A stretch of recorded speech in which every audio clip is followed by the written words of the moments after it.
আমরা কোর্টে চালান করছি, 3 দিন থেকে 4 দিনের মাথায় জামিন নিয়ে এলাকায় এসে আবার মাদক ব্যবসা করছে।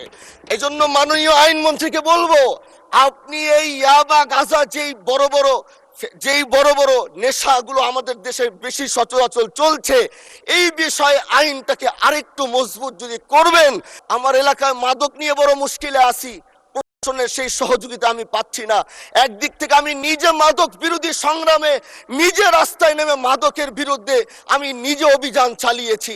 এবার তাদেরকে একদিক থেকে ধরে যখন প্রশাসনের কাছে ইয়াবা সহ গাঁজা সহ দেওয়া হয়, তখন তারা একদিক থেকে আসে কোর্টে চালান করে দেয়। একদিক থেকে গোটা দেশ বলছে এই দেশ মাদক মুক্ত করতে হবে, আরেক দিক থেকে যখন তাদেরকে আমরা কোর্টে চালান করছি, 3 দিন থেকে 4 দিনের মাথায় জামিন নিয়ে এলাকায় এসে আবার মাদক ব্যবসা করছে।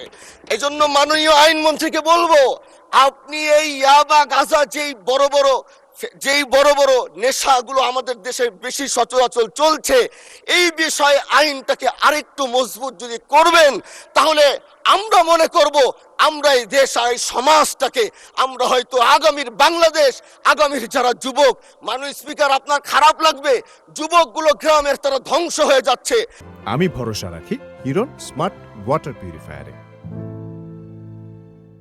আমাদের চোখের সামনে যখন একজন যুবক ধ্বংস হয়ে যায়, এটা অন্যরা মেনে নিতে পারলেও আমাদের পক্ষে মানা বড় কষ্ট হয়ে যায়। আমরা দেশটাকে বাঁচাতে চাই, আমরা আগামীতে ওরকম কিছু যুবক তৈরি করতে চাই যারা নেশা ধরবে না, তারা পড়াশোনা করবে, তারা দেশের জন্য ফিকির করবে। মাননীয় স্পিকার, আমি সত্যের পক্ষে থাকবো, আমি অন্যায়ের বিরুদ্ধে সোচ্চার থাকবো, আমি গণমানুষের কণ্ঠ হয়ে করব। আমি এমন ধন্যবাদ মাননীয় সদস্য, অসংখ্য ধন্যবাদ।